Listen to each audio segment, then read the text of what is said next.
Hi hello എല്ലാ സുഹൃത്തുക്കൾക്കും നമസ്കാരം. മകളെ, AMVI പരീക്ഷ നിങ്ങൾക്ക് ലഭിക്കുവാനുള്ളതാകുന്ന സാധ്യത എപ്രകാരമാണ്? ഈ ഒരു തമ്പനയിൽ നിങ്ങൾ കണ്ടതുകൊണ്ടാകാം ഈ ഒരു വീഡിയോയിലേക്ക് നിങ്ങൾ എത്തിപ്പെട്ടിട്ടുണ്ടാകുക. ഈ ഒരു വീഡിയോ പൂർണ്ണമായും നിങ്ങൾ കാണുന്നതോടുകൂടി നിങ്ങൾ ഈ പരീക്ഷയ്ക്ക് അപ്ലൈ ചെയ്തിട്ടുണ്ടെങ്കിൽ ഒരു ഉചിതമായ തീരുമാനമെടുക്കാൻ നിങ്ങൾക്ക് സാധിക്കും. അതായത് ഞാൻ ഈ പറയുന്ന പരീക്ഷയ്ക്ക് തയ്യാറെടുക്കണമോ വേണ്ടയോ എന്നതാകുന്ന കാര്യം. ഓക്കെയാണ്. നിങ്ങൾ എന്തുകൊണ്ടാണ് ഈ പരീക്ഷയ്ക്ക് തയ്യാറെടുക്കണം എന്നതാകുന്ന കാര്യം ഞാൻ പറഞ്ഞു തരാം. ഇത് നിങ്ങൾക്കെന്ന വണ്ണം സാധൂകരിക്കുന്നുണ്ടോ എന്ന് നോക്കുക. എന്നിട്ട് ഈ വീഡിയോ എപ്പോഴാണോ അവസാനിക്കുന്നത് നെക്സ്റ്റ് മൊമെൻറ്റിൽ തന്നെ പഠിച്ചു തുടങ്ങുക. ഓക്കെ ആണോ? തീരുമാനിക്കുന്നു ഞാൻ ഓക്കെ ആണ് എന്ന്, അങ്ങനെയുള്ള ആളുകളുടെ കാര്യമാണ് പറഞ്ഞത്. എങ്കിൽ എന്തൊക്കെയാണ് ആ കാരണങ്ങളെന്ന് നമുക്ക് വളരെ വേഗത്തിൽ അങ്ങ് പറയാം. ഏറ്റവും ആദ്യത്തെ കാര്യം എന്ന് പറയുന്നത്, ഈ ഒരു പരീക്ഷയ്ക്ക് എന്തു വേണം മക്കളെ? ഹെവി ലൈസൻസ് വേണം. എന്തു വേണോടാ? ഹെവി ലൈസൻസ് എന്ന് പറയുന്നത് വേണം.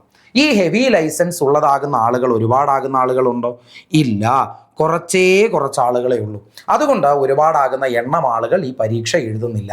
ഓക്കെ ആണോ? ഒരുപാട് എണ്ണമാകുന്ന ആളുകൾ എഴുതുന്നില്ല.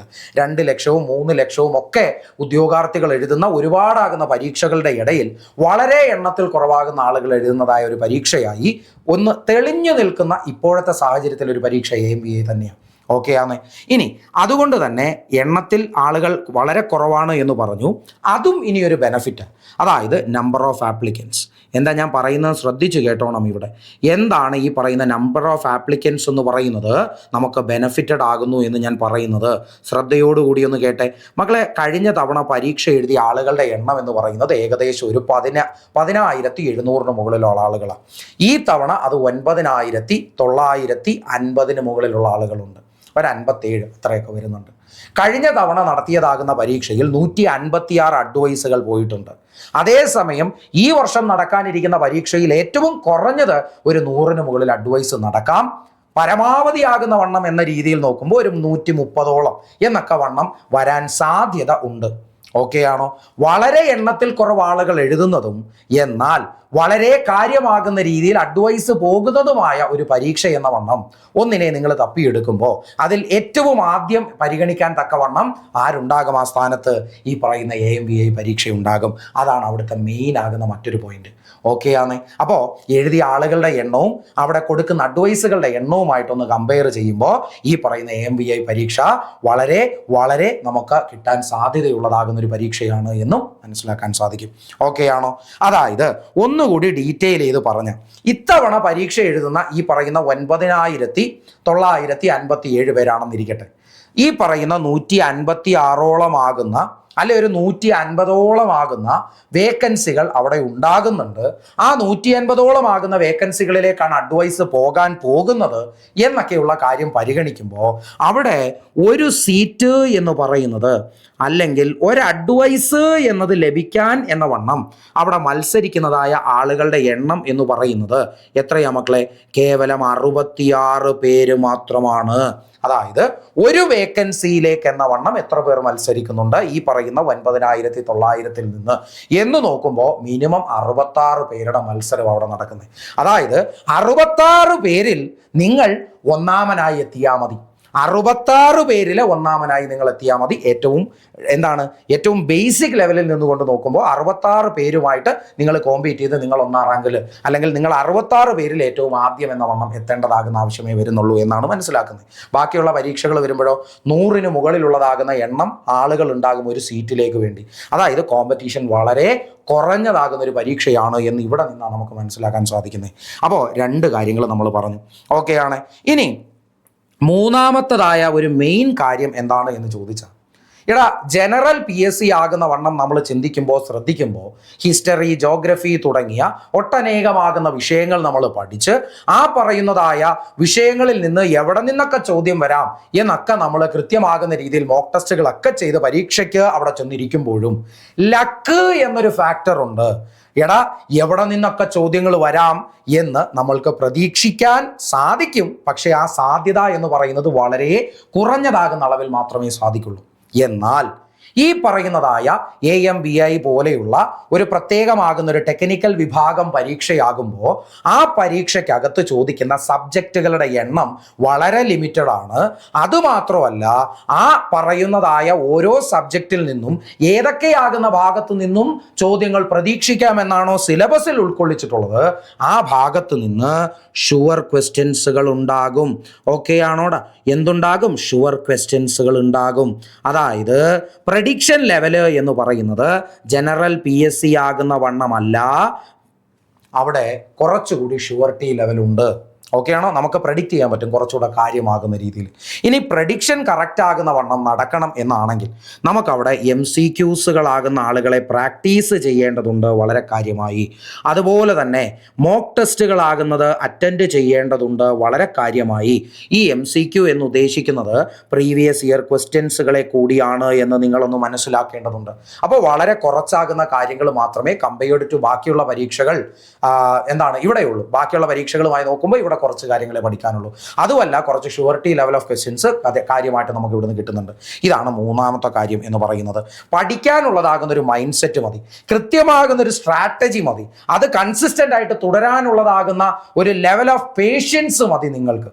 ഓക്കെ ആണോ? ഉറപ്പാകുന്ന വണ്ണം നമ്മൾ ഒന്ന് കഷ്ടപ്പെട്ടിരിക്കുകയാണെന്നുണ്ടെങ്കിൽ ഈ MVDയുടെ ഫുൾ ഓൺ സിലബസ് കവർ ചെയ്ത് തീർക്കാൻ മാക്സിമം എന്ന വണ്ണം ഇവിടെ അത്യാവശ്യം നല്ലതുപോലെ പഠിക്കുന്ന ഒരാൾക്ക് മാക്സിമം എന്ന വണ്ണം 2 months ധാരാളമാണ്. 2 മാസം കൊണ്ട് ഇവനെ കീറി മുറിച്ച് പോക്കറ്റിലാക്കാൻ പറ്റും.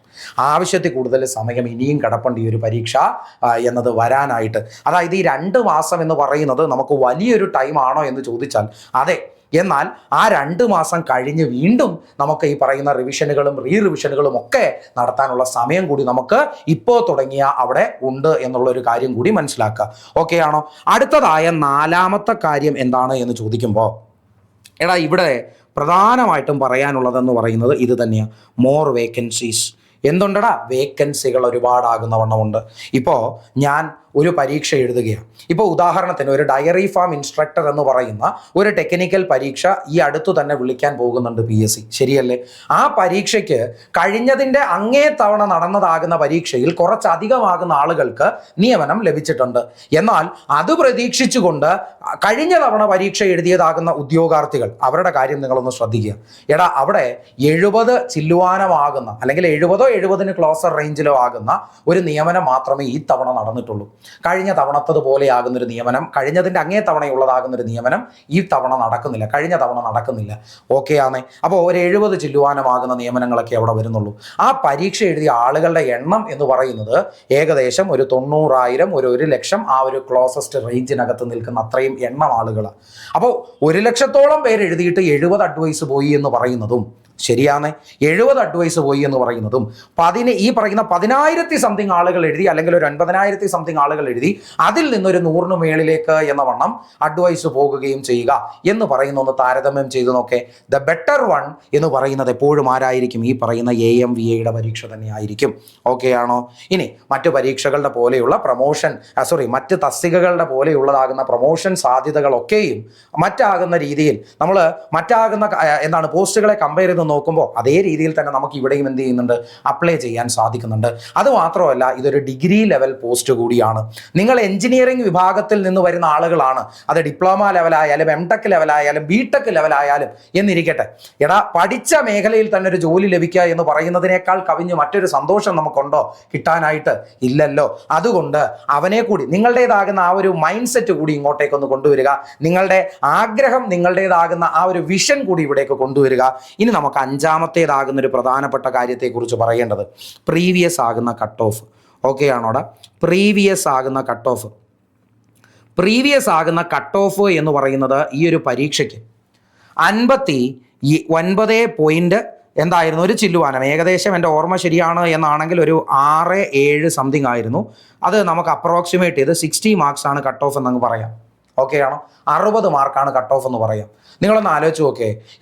ഞാൻ ഏതാകുന്ന മേഖലയിൽ നിന്നാണ് പരീക്ഷയ്ക്ക് ചോദ്യം വരാൻ പോകുന്നത് എന്നുപോലും നേരാവണ്ണമുള്ളതാകുന്ന ഒരു ഉറപ്പോടുകൂടി അല്ലാതെ പരീക്ഷ എഴുതാൻ ചെന്നിരിക്കുന്ന സാഹചര്യവും എനിക്ക് ഈ പറഞ്ഞിട്ടുള്ള സിലബസിലെ ഏതൊക്കെയാകുന്ന ഭാഗങ്ങളിൽ നിന്നാണ് ചോദ്യങ്ങൾ വരുന്നത് എന്ന് കുറച്ചുകൂടെ ഷുവർട്ടി ലെവലുണ്ട് AMVAയുടെ എക്സാമിന് ചെന്നിരിക്കുമ്പോൾ.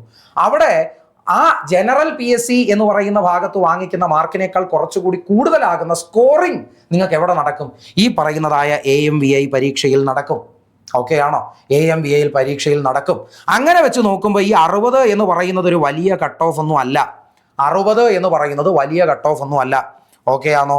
ഇനി അതുപോലെ തന്നെ ഇവിടെ മറ്റൊരു പ്രധാനപ്പെട്ട കാര്യം എന്താണ് എന്ന് ചോദിച്ചാൽ, ആറാമത്തെ വളരെ പ്രധാനപ്പെട്ട ഒരു കാര്യം, ഇതിനകത്തെ ഈ ഒരു പരീക്ഷയുടേതാകുന്ന ലെവൽ എന്ന് പറഞ്ഞാൽ എവിടെ നിന്നാണ്? ഡിപ്ലോമ ലെവലാകുന്ന ആളുകളിൽ നിന്നാണ് ശരിക്കും പറഞ്ഞാൽ ഈ ഒരു എക്സാമിൻ്റെ സിലബസ് സ്റ്റാർട്ട് ചെയ്യുന്നത്. അവിടെ നിന്ന് മാക്സിമം പോയാൽ ബിടെക്കിന് നിങ്ങൾ പഠിക്കുന്ന ബേസിക് ആകുന്ന ഭാഗങ്ങൾ ഏതാണോ അവിടെ വരെ ഡിപ്ലോമ ലെവലിൽ തുടങ്ങി ടഫസ്റ്റ് പാർട്ട് ഓഫ് ഡിപ്ലോമ ലെവലാകുന്ന ചോദ്യങ്ങളിലൂടെ മാക്സിമം ബിടെക്കിൻ്റെ ജനറലൈസ്ഡ് ആകുന്ന ജനറൽ സിമ്പിൾ ആകുന്ന ക്വസ്റ്റ്യൻസ് വരെയും ചോദ്യങ്ങളാകാൻ സാധ്യതയുണ്ട്. അത്രയും വരെ പോകുക, അതിന് മുകളിലേക്ക് പോകില്ല. അതായത് ആ ഒരു എക്സാം പോയിന്റ് ഓഫ് വ്യൂവിൽ നോക്കുമ്പോൾ കിട്ടുന്ന ആ ഒരു ലെവൽ എന്ന് പറയുന്നത് ഒരുപാടാകുന്ന വലിയ ലെവലൊന്നും അല്ല. നമുക്ക് സാധാരണയാകുന്ന വണ്ണം പഠിച്ചാൽ തന്നെ നമുക്ക് നേടിയെടുക്കാൻ പറ്റുന്നതാകുന്ന ഒരു കാര്യമാണ്. ഇനി സിലബസിനകത്ത് എന്താണോ നിങ്ങൾക്ക് കാണാൻ സാധിക്കുന്നത്, ആ കാണുന്നതായ കാര്യങ്ങളെ കൃത്യമായും പഠിച്ചാൽ മതി. ആ സിലബസിലുള്ള ഓരോ വാക്കുകളും എടുത്ത് നിങ്ങൾ ഡിഫൈൻ ചെയ്ത് പഠിച്ചാൽ മതി. അവനെ ഒന്ന് റിലേറ്റ് ചെയ്ത് പഠിച്ചാൽ മതി. വലുതാകുന്ന ബുദ്ധിമുട്ടൊന്നുമില്ല. ഏറ്റവും നല്ലതുപോലെ പഠിക്കാൻ പറ്റുന്നവന് 2 മാസം കൊണ്ടും, അത്യാവശ്യം ഒരു ആവറേജ് ലെവലിൽ നിൽക്കുന്ന ഒരാൾക്ക് ഒരു 2.5-3 മാസം കൊണ്ടും, ഇനി ഒന്നും അറിഞ്ഞുകൂടാത്ത ഒരാളാണെങ്കിൽ പരമാവധി ഒരു 4 മാസം കൊണ്ടും ഒക്കെ ഇത് പഠിച്ചു തീർക്കാം. പിന്നെ നമുക്ക് ഈ പറയുന്നതായ ടൈം ലിമിറ്റിൽ ഇത് തീർക്കാൻ പറ്റും എന്ന് പറഞ്ഞാലും നിങ്ങളുടെ മൈൻഡ് സെറ്റ്, നിങ്ങളുടെ കൺസിസ്റ്റൻസി, നിങ്ങളുടെ ലെവൽ ഓഫ് പേഷ്യൻസ്, നിങ്ങളുടേതാകുന്ന ഇത്തരത്തിലുള്ള ക്വാളിറ്റികളൊക്കെ ഒരു വെൽ സെറ്റ് അറേഞ്ച്ഡ് ആകുന്ന രീതിയിലേക്ക് നിങ്ങൾക്ക് മാറ്റാൻ പറ്റിയ ഈ 2 മാസം 3 മാസം 4 മാസം എന്നൊക്കെ ഉള്ളത് വീണ്ടും ചുരുങ്ങും. ഓക്കെ ആണ്, വീണ്ടും ചുരുങ്ങും. ഇനി ഞാൻ ഒരു കാര്യം കൂടെ എടുത്തു പറയാം. ഈ ഒരു പരീക്ഷാ പോയിന്റ് ഓഫ് വ്യൂവിൽ പ്രിപ്പറേഷൻ എന്ന് പറയുന്നത് കൊണ്ട് നിങ്ങൾ ഉദ്ദേശിക്കേണ്ടത് എങ്ങനെയും നിങ്ങൾക്ക് ഈ സിലബസിനകത്തുള്ളതാകുന്ന പൂർണ്ണമായ കണ്ടന്റുകളെയും കവർ ചെയ്തിട്ട് വേണം പരീക്ഷാ ഹാളിലേക്ക് ചെന്നിരിക്കാൻ. ആ രീതിയിൽ നിങ്ങളുടെ പ്രിപ്പറേഷനെ നിങ്ങൾക്ക് നടത്താൻ പറ്റണം എന്ന് മാത്രം ചിന്തിച്ചാൽ മതി. ഓക്കെ ആണോ മക്കളെ? അപ്പോൾ ഈ ഒരു പരീക്ഷയ്ക്ക് ഒരു തയ്യാറെടുപ്പ് നടത്തണമോ വേണ്ടയോ എന്ന് നിങ്ങൾ തീരുമാനിക്കുക. മക്കളെ, ഇതൊരു ബെസ്റ്റ് ഓപ്പർച്യൂണിറ്റി ആണെന്ന് ഞാൻ പറയുള്ളൂ. ഓക്കെ ആണോ? അപ്പോൾ കൂടുതലാകുന്ന കാര്യങ്ങളുമായിട്ട് നമുക്ക് അടുത്ത ക്ലാസ്സിൽ കാണാം. ബൈ.